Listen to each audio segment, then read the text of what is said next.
Hey everybody, my name is Brandon Graisley. I'm a high school math teacher. We're going to learn how to write equations when we're given sinusoidal graphs. The basic strategy here is to identify all of the key characteristics and then at the very end try to slide horizontally with a phase shift into the right location. So let's begin by looking at this graph here. You can see it has troughs down here and peaks up here. Let's label the peaks. So this one is at 90 degrees and 1, and this one here is at 270 degrees and 1. So those are both peaks. You don't need to identify all of them, just a couple is great. I'm also going to identify the troughs. So down here, when it reaches the minimum point, that's at 0 degrees, -2, and this is 180 degrees and -2. Okay, using these 2 points now, or either pair of points, we can make some calculations about the period, and using both a maximum and a minimum point we can find the amplitude. So let's start with the amplitude.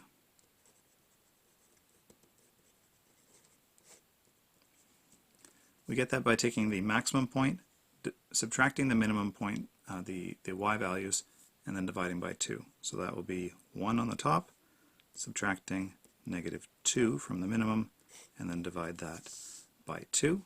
And that's going to tell us the a parameter, well, the absolute value of a really. In this case that's going to be 3 on the top and 2 on the bottom, 3 halves.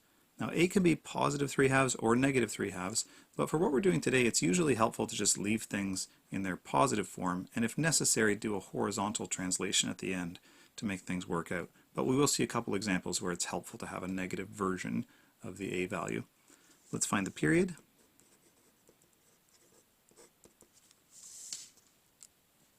You can use any of the maximum points or the minimum points. It's actually really easy to use the minimum points here because we see a minimum at a theta value of 0 and another minimum 180 degrees later. So that's the period. We take one value and we subtract the previous peak or trough or whatever it is. In this case it's a trough, and so the period is 180 degrees.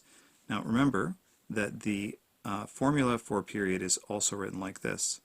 The period is 360 degrees divided by the absolute value of k. Now we now know that the period is 180 degrees, so that would go here, and we can rearrange this to isolate and solve for k.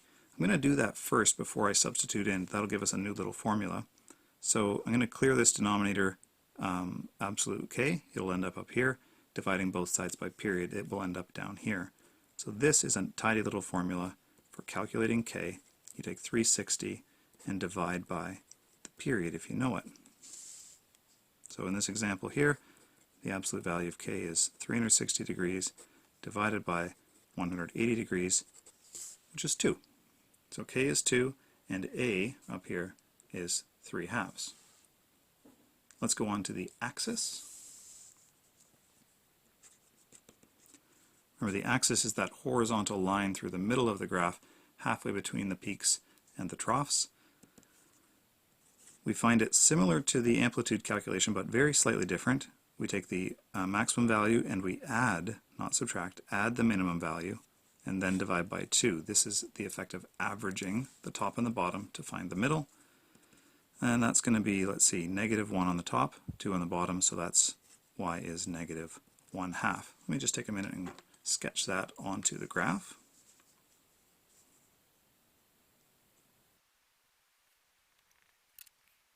Okay, our last step is to figure out if there is a horizontal translation called a phase shift. Now it depends whether we want to talk about this as a sine function or a cosine function. A sine function, usually we start here at a point like this on the axis and moving upwards. For a cosine function, we usually start here at a peak and then moving downwards. So either one of these is pretty reasonable here because we can see this has a value of 45 degrees here, or rather the angle is 45 degrees when we're on the axis, and that angle is 90. So both of them are fine. Maybe we'll just write both of them and see how this goes. So for a sine function, here's the sine version of this equation. Let's use f. The amplitude is 3 halves. there's the function sine. We are going to have a horizontal translation, so let's use square brackets. Write down the k value, which is 2. And then in brackets, we're going to write theta, and then plus or minus a number. We'll finish that in just a second. Minus 1/2 at the end. Maybe I should just write here. That tells us the c value is negative 1/2 as well. That's the same number. Okay, now let's see, for sine, we want to talk about this point right here, 45 degrees, and it's shifted to the right from its usual untranslated position. So we want to move 45 degrees to the right, and that means we will subtract 45 degrees in here, and don't forget your degree symbol. So there is an example of a sine equation for this function. There are infinitely many of these, because we could also, for example, have picked this point at 225. We could have used minus 225 in our equation instead. Let's look at cosine. Everything is the same except for, well, we're going to say cosine instead of sine, right there. And then this is all the same, this part's the same, but in the brackets, we're going to have a different phase shift. In the phase shift for cosine, the easiest one is right here, 90 degrees to the right, since we want to start at a peak. 90 degrees to the right means minus 90 degrees in our equation. Okay, there are two different equations that you can use, and there are many, many more, but these are the two sort of easiest ones to find for this particular graph. Here's another example, another sinusoidal curve. Let's figure out the properties of it, and then we will use those to find the equation. Once again, let's start by finding some peaks, if we can see them, and we can. Here's a peak right here, and another one here. Now this one's fairly easy to read. 1350 is printed right on the graph. And the y value is 4. This one's a little harder to read. I see, I'm just counting boxes here. That's 450. If I divide that into 5 equal sections, each of these lines is 90 degrees. So 90, 180, that's 270. So you have to use your scale a little bit here. And also that maximum value is 4. Let's look at the troughs. This one here, we're in the negatives, and it's in the same kind of spot, 3 boxes in, but we're in the negatives. So that's negative 270, and negative 2 is the y value. Over here, this one is 1 block, 1 square away from 900. Each of these was 90 we figured out earlier, so that means this is 810. 90 less than 900. And we're at minus 2 again. Okay, so now we know a few things about this. We can go ahead and start making calculations for the amplitude and so on.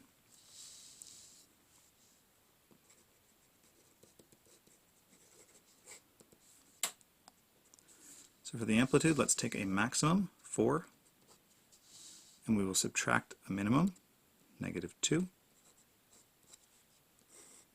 and then divide by 2. So 4 minus negative 2, that's 6. Divide that by 2 and we get 3. So that's the amplitude. You can kind of see this as well if you want to count. 1, 2, 3, 4, 5, 6, but only half of that is the amplitude. So you can count it directly off of the graph as well. How about the period? That comes from taking matching points. Let's say this one here, 1350, and subtracting 270. You could also do 810 minus negative 270. Be careful with that negative sign, keep it.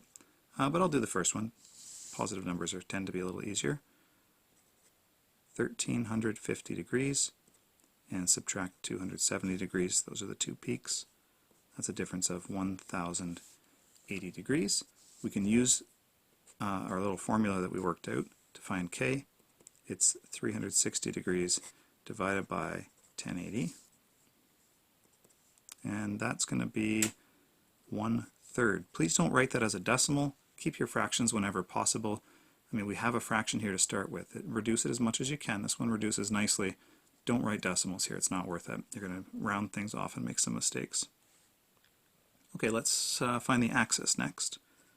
The axis is that horizontal line that runs through the center. We use the maximum value, and to that we add the minimum value, negative 2, and divide by 2. That's averaging.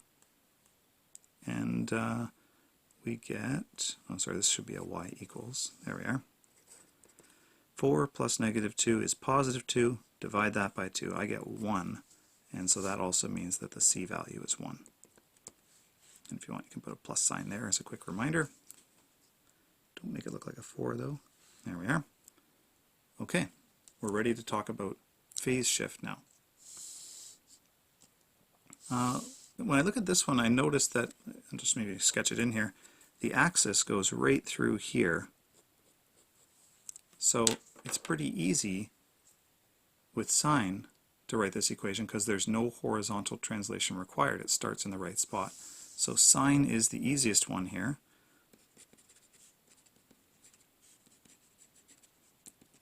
For sine, there is no phase shift. So if you have the choice, it's nice to write a sine function. So let's just do that now. Amplitude was 3. We're using sine. There's no phase shift, so I'm going to use a round bracket now. 1/3 of theta, and then we have a plus 1 at the end. Alright, example 3. Let's try finding our peaks. Now there's one right here, and there's one right here. They're on grid lines, but not with values printed. So let's see, 120 degrees, 4 boxes is 120, divide by 4 to get 30 degrees. Every box is 30. So this one is at negative 30 degrees. And the y value looks like it's halfway between 2 and 3. So 2.5, but fractions are better than mixed numbers generally. So let's write 5 halves. Over here, we said 30 degrees, so that's 150. And also at 5 halves. And you can see the pattern that continues through the rest of the graph. Let's look at the troughs. Halfway between 0 and 120, or 2 boxes, that's 60 degrees. And looks like we're at minus, oh sorry, not minus, we're at 1/2, positive 1/2. And here that's right on 240, that one's easier to read.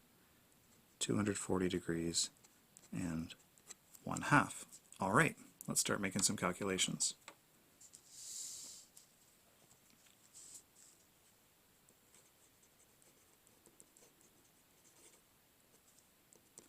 The amplitude comes from the maximum value, subtract the minimum value,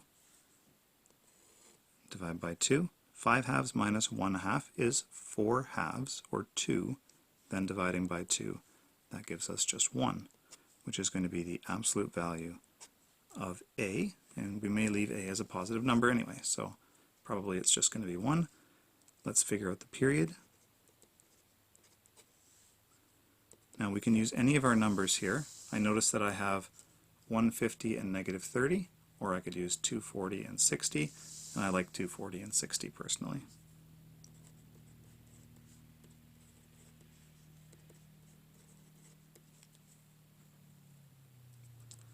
Okay, so we know the period. We can use that to calculate k. K is the usual 360 period dividing by this period. That means k is 2. Alright, let's find the axis. That comes from maximum plus minimum divided by 2. That'll give us the average. So let's write this here. 5 halves plus 1/2. See how similar it is to the amplitude calculation? All divided by 2. On the top, that would be 6 halves, or 3 divided by 2. So that's 3 halves. And that's what c is going to be, the value that we add on at the end of our equation. Now, let's see if we want to do a sine or a cosine function. Let me sketch in the axis here. It's at 3 halves, or 1.5. That's not a very nice spot, really. It's hard to see our values exactly at that spot. So I'm leaning towards a cosine function because we are able to read these maximum values really easily. So for a cosine function, we could either translate left 30 to this peak or right 150 to this peak, and they're the same thing. Either way doesn't matter. So let's use a cosine function. A is 1. Cosine. We are doing a translation. and we have a k value of 2, so 2 times theta. Let's move left, so plus 30 degrees is what we decided, and we have a plus 3/2 at the end. Okay, now this one, example 4, has a new challenge because it does not show a complete cycle. You can see it starts up here and it ends here, but it hasn't returned all the way. We don't have 2 peaks, we don't have 2 troughs, we don't even have the full cycle shown. So we're going to need to use a little bit different strategy here to figure out some of these characteristics. So there is a peak right there, 225. If I chop that up into 5 equal parts, that's going to be 45 degrees per box, so 225 divided by 4, sorry, divided by 5. So that's negative 45 degrees and 1. And we have no other peaks. Let's go to this trough down here. That one's easy to read, 675.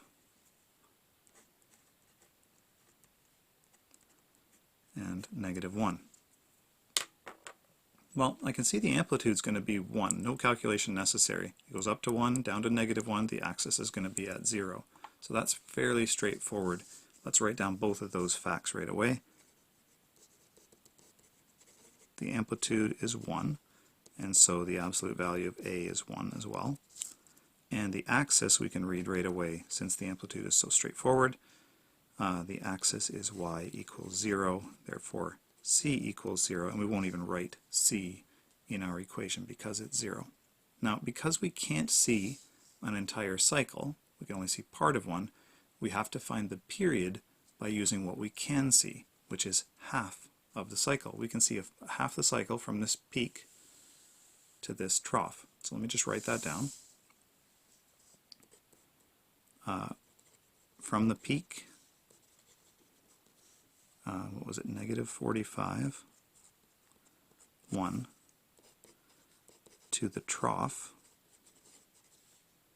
the minimum at 675, negative 1, is half of a cycle. That means that half of the period is that difference. Normally we just subtract the 2 peaks, let's say, but now we can't do that, so we're going to subtract the 2 points we have, recognizing that's only half of what we need. So half of the period is, that'll be 720 degrees. That means one period is going to be twice that much, multiplying both sides by 2, 1440 degrees. Now we can calculate K. K will be 360 degrees divided by the period, and that is a nice fraction. 1/4 is the absolute value of K. Now let's figure out whether we want to talk about a horizontal translation or not. Looks like we're going to need to. The peak happens a little bit off of the y-axis, so we don't quite have a nice cosine curve starting here, and of course we can't even see where the sine curve would typically start. So let's begin by writing a cosine curve. Writing a cosine equation. So cosine is easiest. F of theta equals cosine of, now you notice I didn't write a number here, but that's because the amplitude was 1. In here we want 1/4 from K. Horizontal translation or phase shift, left 45 degrees. Left is going to be a plus sign.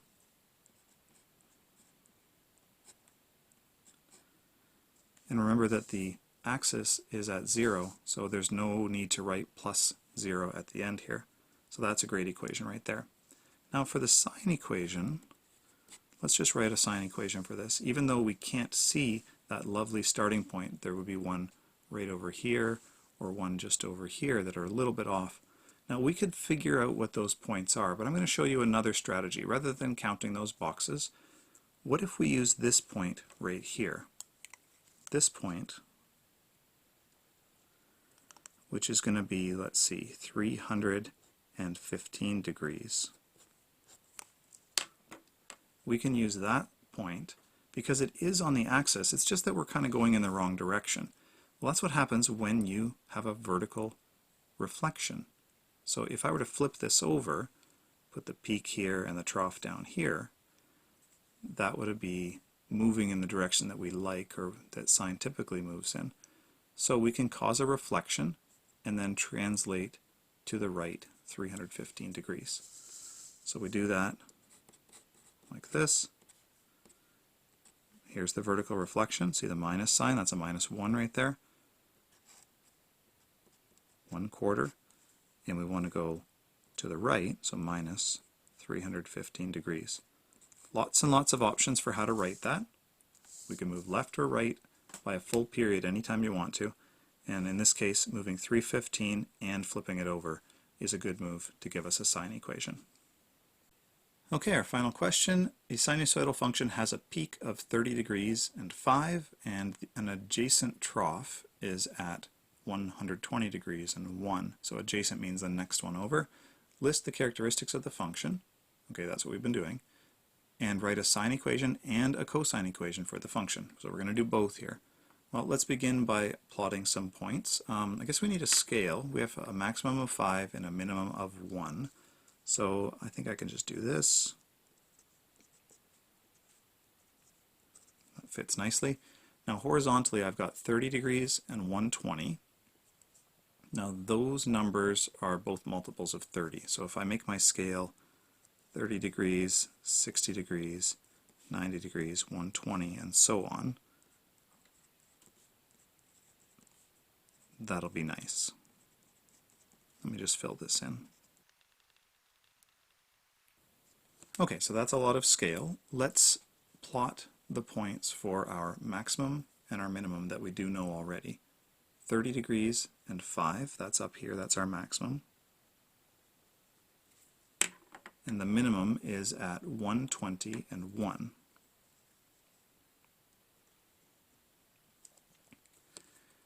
Now remember, this is periodic, there's lots of symmetry here, and so this maximum will be repeated over here. Now to get from the max to the min, we go 1, 2, 3 boxes over. So then to get from the min to the max is 1, 2, 3 boxes over as well. So that means I have another maximum right here. I'm really just counting squares on my graph. I can do the same thing. That's a total of 6 boxes. If I back up 6 boxes, 1, 2, 3, 4, 5, 6, there's going to be a maximum there. Let's do the same with the minimum points. They're going to be every 6 as well, or I can count back 3 and back another 3. Same with forwards. And you can plot a whole bunch of points if you want to. Okay. To help me sketch this out, I'm also going to plot the axis points. So in between every maximum and minimum, halfway between, vertically and horizontally, there is the point where the curve crosses its own axis. So in this example, looks like that's going to be at 75, and halfway between 5 and 1 is 3. So 75 degrees and 3, there's the axis point. There's another one here. You'll notice these happen more often, every 3 in fact. So 1, 2, 3, be right there, and there, and there, and I have one more to do there. So that gives me lots of points to graph through. So I'm going to do that right now, and just hang on while I finish that.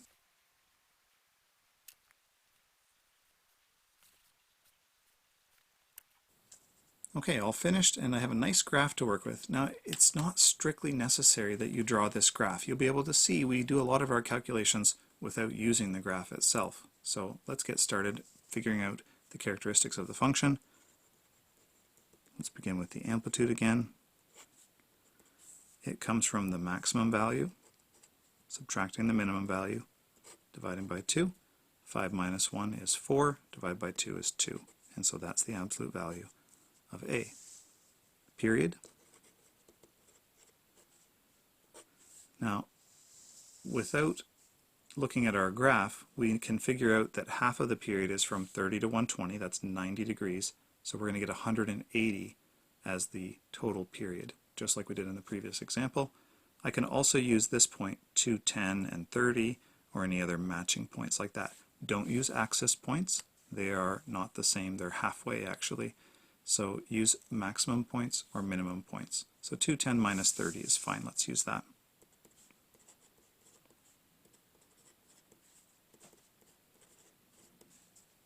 $180. So our k value, maybe getting familiar with this number now, is going to be 2. Our axis, we can read it directly off the graph. It's going to be 3, or we can make our calculation.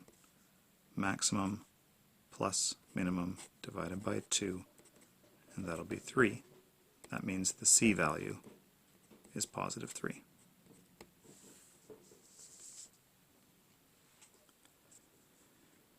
Okay, now it's time to figure out the phase shift for sine and for cosine. Now a sine curve would start there, go up, down, and so on, starting on the axis. Cosine curve would start there. So this one seems like cosine's a little bit easier because it's easier to read. So for cosine here, we have f of theta is amplitude times cosine. We're going to have a phase shift, so square bracket. K value is 2. Phase shift is moving to the right 30 degrees, so that would be minus 30. And our axis is at positive 3. For the sine function, everything is the same except for we could have a phase shift that's different, or we will have a phase shift that's different. Sometimes we don't even need one, but let's see. This one here is halfway between negative 60 and positive 30, or we could use this one here, halfway between 120 and 210. However you want to do that calculation, this point here is halfway between negative 30 and 0. It's negative 15. This one here would be, what, 165. Those are both great. You can also use this point here, 75, with a reflection. Tons of options. Pick the one that you love. I'm going to use this one, 15 degrees to the left, which means I'll be writing plus 15 right here. Okay, so even without using the graph, we were able to figure this one out. If you have any questions for me, of course, you know how to ask me. Thanks very much, and I'll talk to you soon.